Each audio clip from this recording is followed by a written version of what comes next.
My husband invited me to what he called an important business dinner with a Japanese real estate investor. I sat down between them, smiled politely, and tried to look supportive. What Glenn didn't know was that I understood every single word he was about to say in Japanese. And what I heard that night didn't just break my heart. It ended my 23 years marriage. But I need to take you back to the beginning so you understand how I got to that table. My name is Brenda Russell. Back then, I was 51 years old, working as a registered nurse in Los Gatos, California, a quiet town about 30 minutes from Saratoga. Nothing glamorous. I drove a 2015 Buick Encore. Glenn drove a Ford Escape. We lived modestly, paid our bills on time, and to everyone around us, we looked like the stable middle-aged couple who still held hands at grocery stores. But nobody saw what happened behind closed doors. Nobody heard the way Glenn spoke to me when he thought no one important was listening. I'm telling this story because someone out there might be living the same life I was. Someone who thinks loyalty means staying quiet. Someone who believes marriage is supposed to feel heavy. I thought that too. If you enjoy stories of shocking family secrets, hidden betrayals, and the cold-blooded truth that tears marriages apart, like this video and kindly subscribe to the channel now. And consider that a token of support for me to keep bringing you more thrilling stories. And tell me where you are watching from. I love to know how far my story traveled. For over 20 years, Glenn was originally from Salt Lake City. He moved to California when we got married and worked his way up in real estate, always chasing the next big investment wave. He dressed sharp, talked loud, and treated business deals like a game he had to dominate. Over time, he became the kind of man who cared more about how others saw him than who he actually was. I stopped being his partner. I became his accessory. He made financial decisions without asking me. He dismissed my nursing career like it was a hobby that filled my time between his real achievements. When I tried to speak up, he'd smile and say something that sounded kind but felt like a warning. "Brenda, you wouldn't understand the numbers. Let me handle it." So I stopped trying, but I didn't stop learning. One sleepless night, I opened an old language app on my phone, Japanese. I'd studied it briefly in college, back when I still believed I could be more than someone's shadow. Glenn used to mock my interests, so I kept it quiet. I studied late at night when he was traveling or glued to financial news channels. After a year, I could hold a conversation. After 2, I understood almost everything. I never planned to use it. I just needed something that was mine. Until that dinner. The man Glenn invited was Tanaka-san, a 70-something Japanese investor looking to break into the California market. We met at an elegant restaurant with chandeliers, white tablecloths, and soft lighting at the heart of Saratoga, California. I wore the dress Glenn picked out. I kept my voice soft and my opinions silent, just like he expected. And then Glenn started speaking Japanese. Confident, loud, completely unaware that I understood every single word. But before I tell you what happened at that table, you need to understand how I got there. How a marriage that started with promise turned into something I barely recognized. Back then, I believed patience made a marriage strong. I thought endurance was the same as love. When Glenn and I first married, we were a team. We made decisions together. He asked my opinion on everything from where we'd live to how we'd spend our weekends. We had shared goals, shared dreams. I genuinely believed we were building something equal. But somewhere around year 7, things shifted. Glenn's real estate career took off. He started closing bigger deals, attending investor dinners, networking with people who had money and influence. He loved being admired.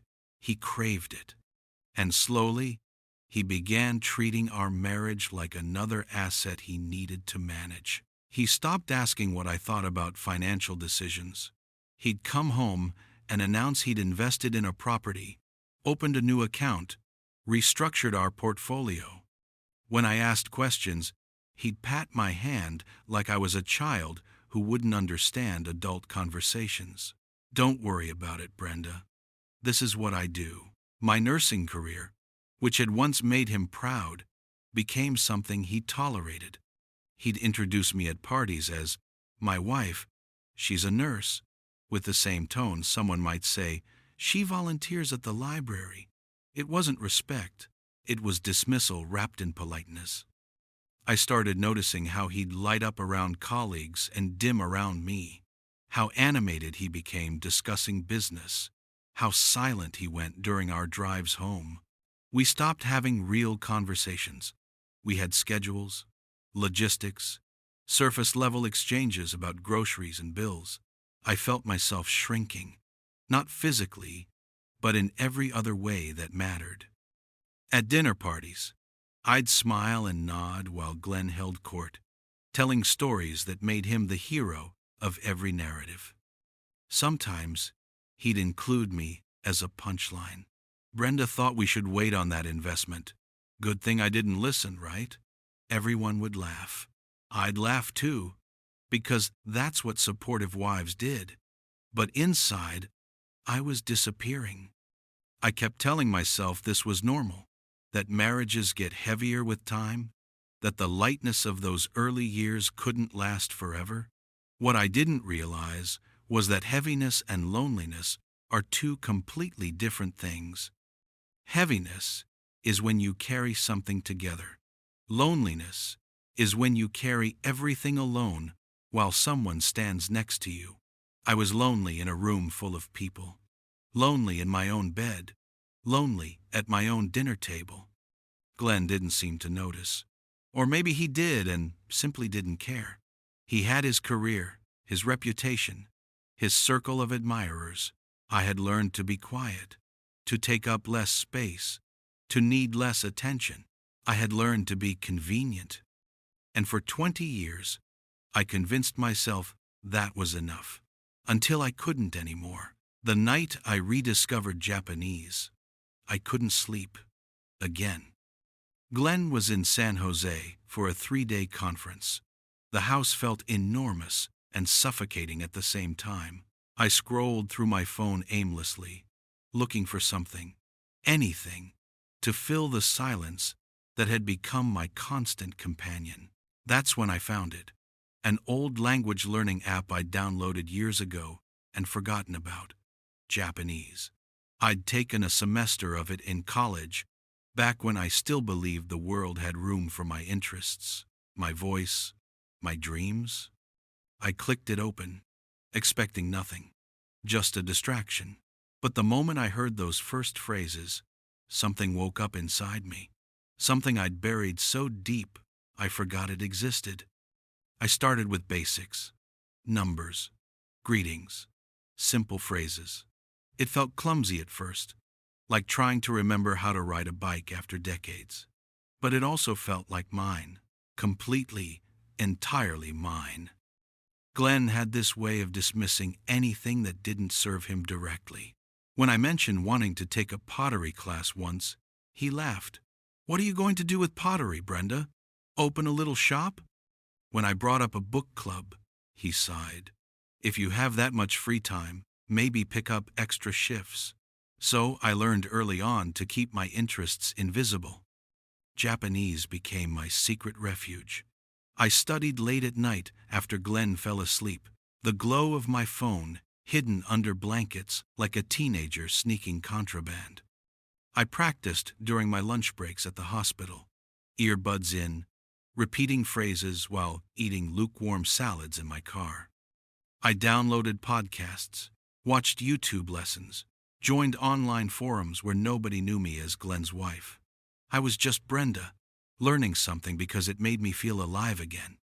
After 6 months, I could follow basic conversations. After a year, I understood most of what I heard. After 2 years, I was nearly fluent. Glenn never asked what I did in my spare time.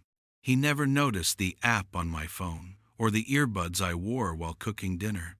I had become so invisible to him that he couldn't see me even when I was standing right in front of him.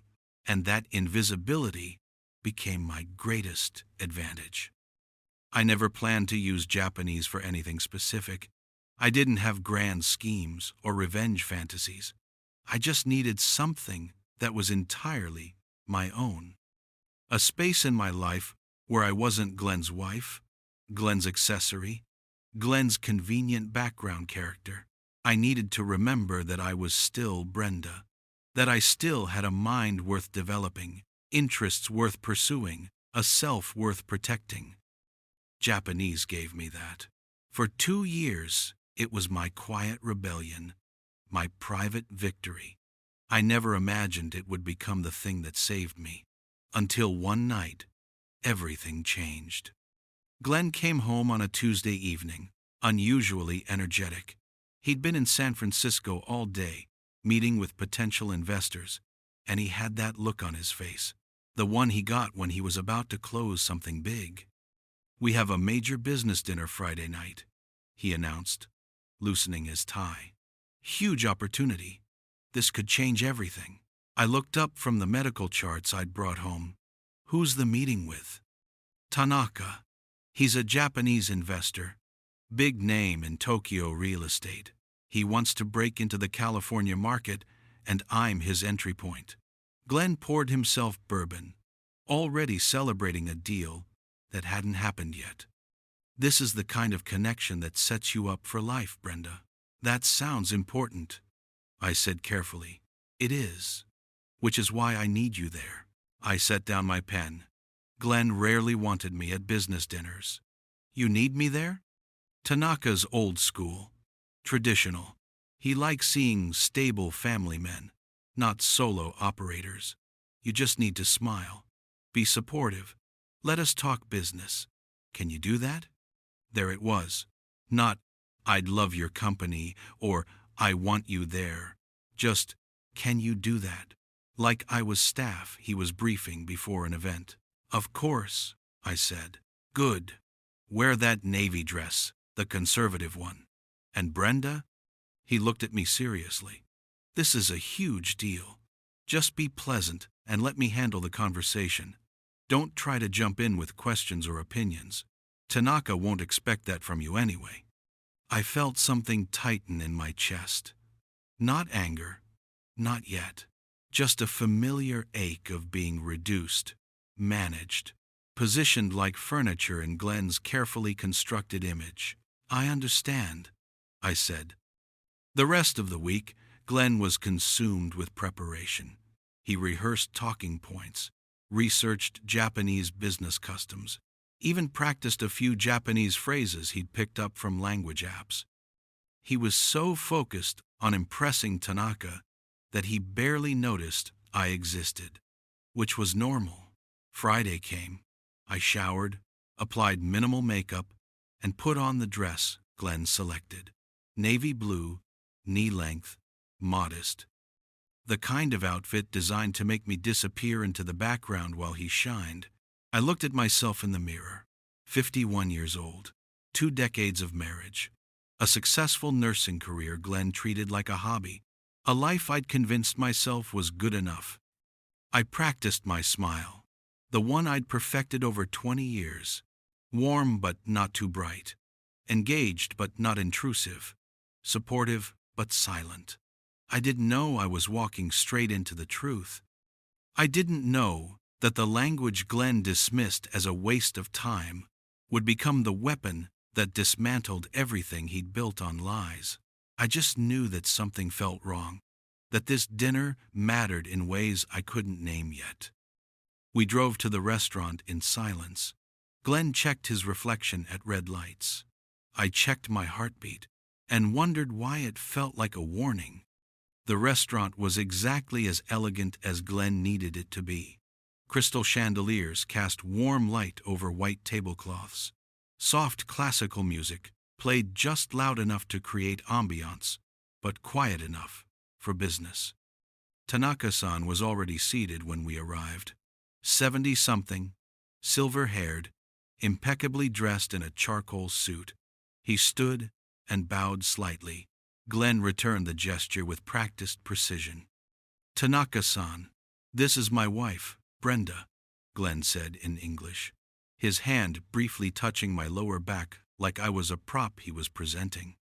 "It's a pleasure to meet you," I said, bowing slightly. Tanaka's eyes held mine for a moment, longer than expected.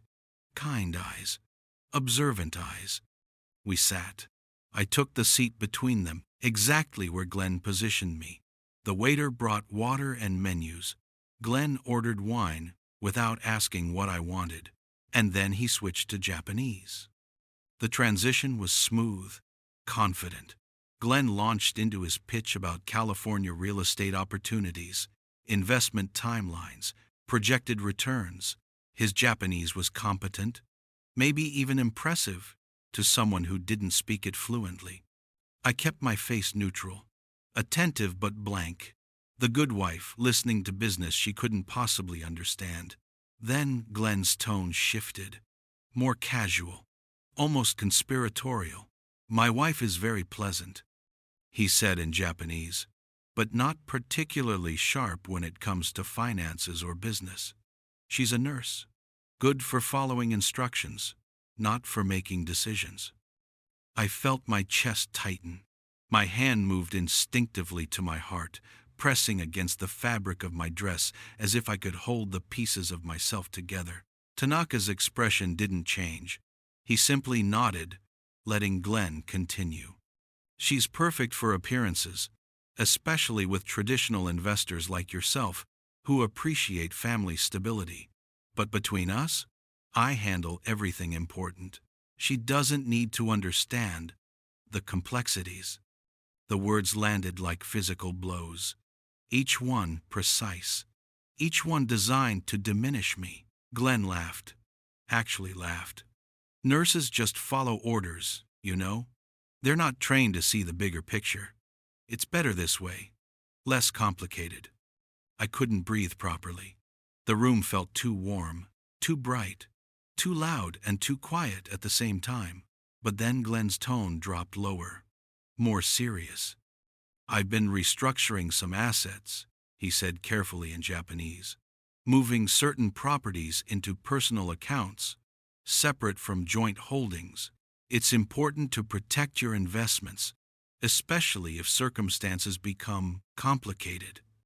My blood went cold. "My lawyer suggested it," Glenn continued. "Keep things clean. That way, if anything ever shifts domestically, my assets remain secure." Domestically, he meant me. He was talking about protecting his money from me. Tanaka set down his water glass slowly. "I see," he said in Japanese, his voice carefully neutral.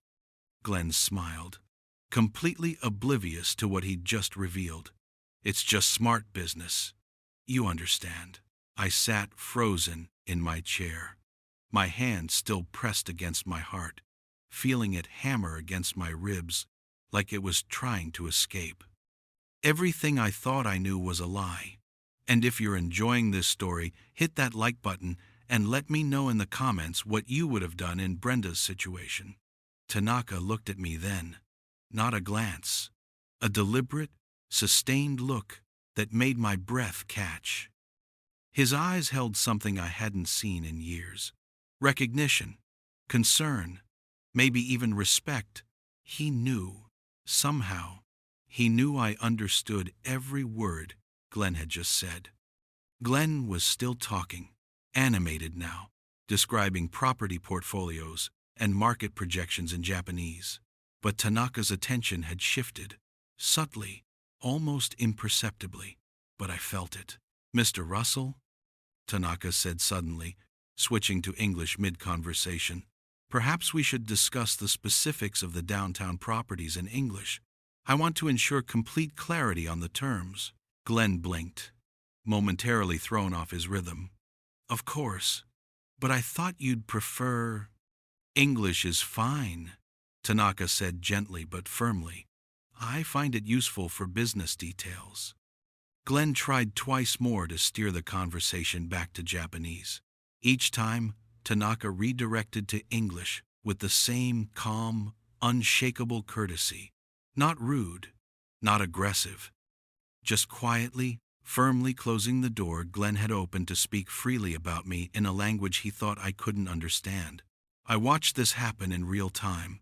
Tanaka protecting me without drawing attention to it, without embarrassing Glenn or creating a scene. Just a simple, strategic shift that changed everything. For the first time in 2 decades, I felt seen by another human being.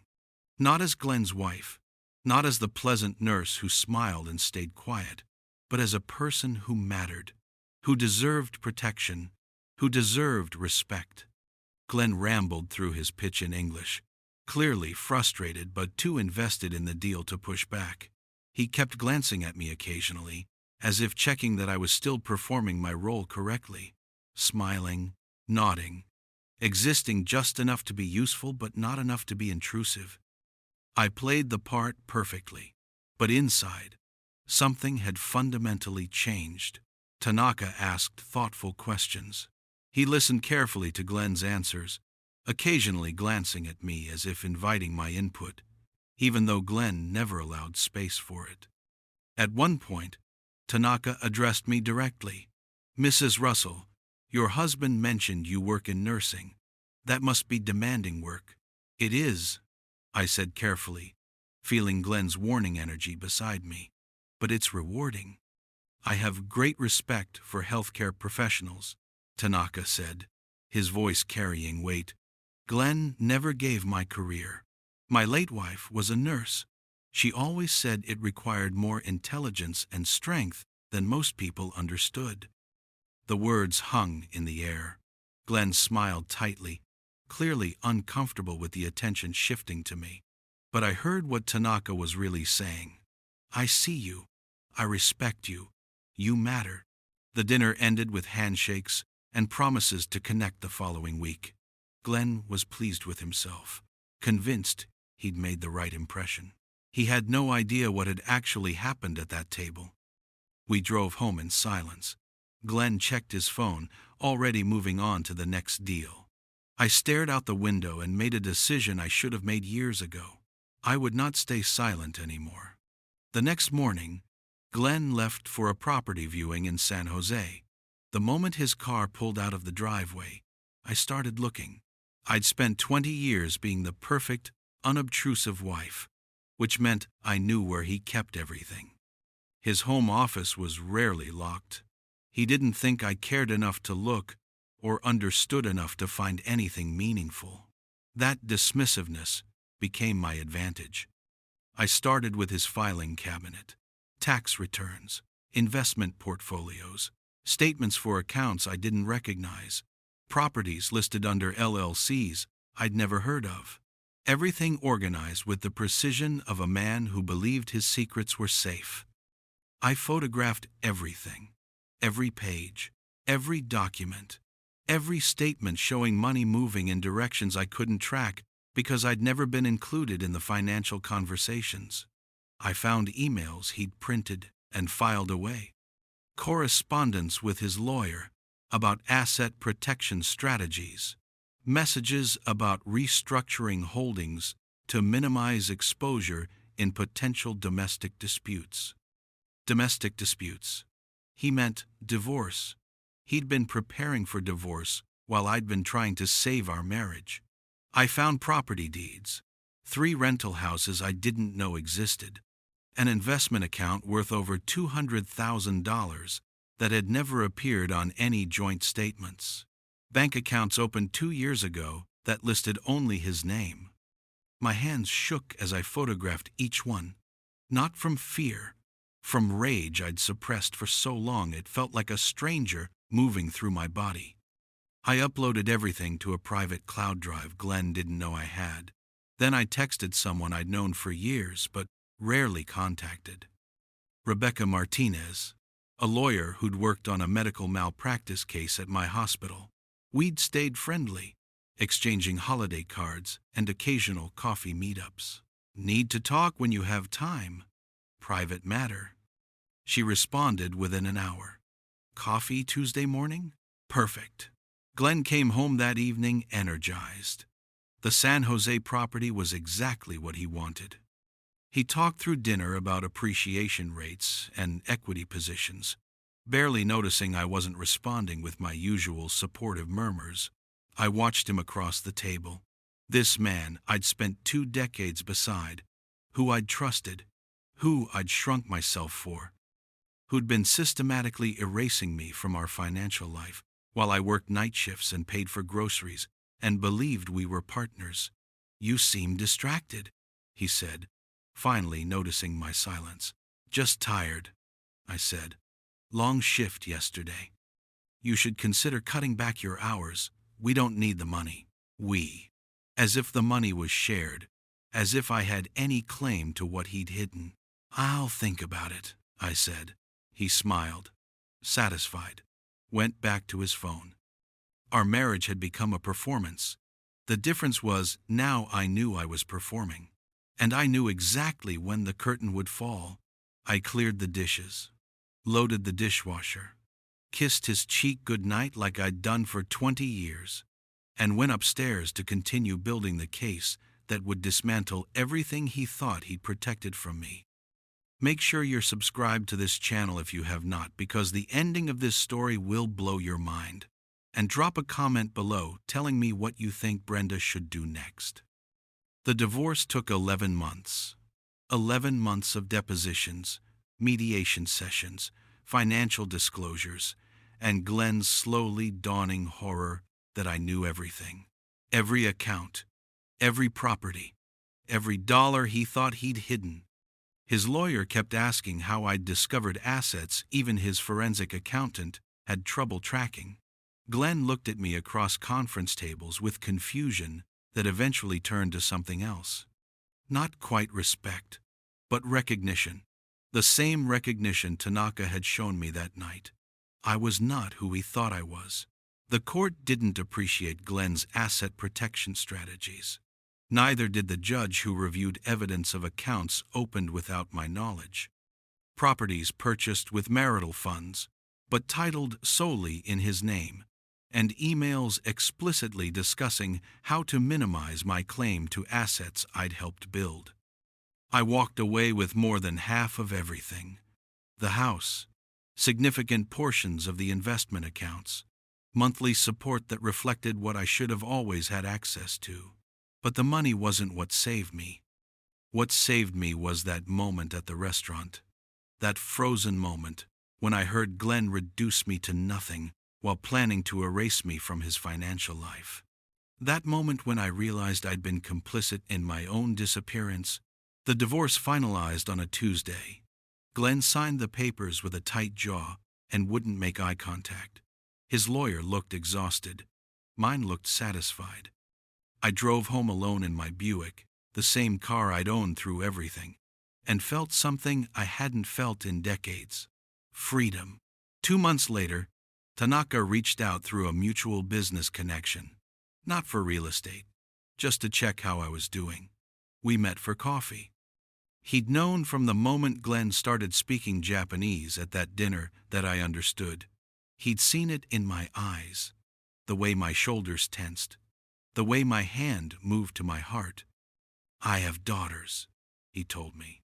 I could not sit silent while a man spoke that way about his wife, believing she couldn't understand.